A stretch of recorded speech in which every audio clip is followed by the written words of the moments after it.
Imechina kana shuratri nannatana karigi kainashi ailamle karigi kainashi ailamle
karigi kainashi ailamle karigi kainashi ailamle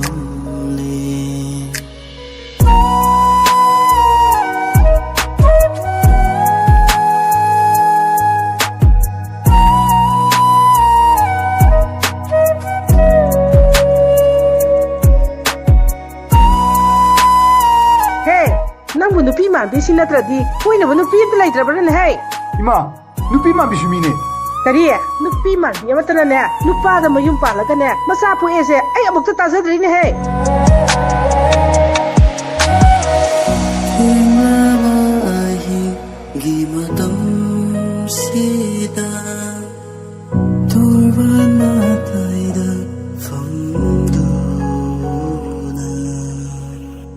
nungsi Yengchaduna naire nungsivina nang naibu nungsivadi bangkoklada pagpaliklani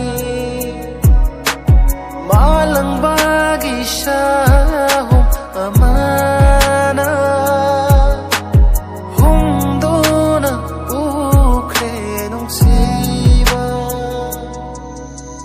karigi kainashi ailam.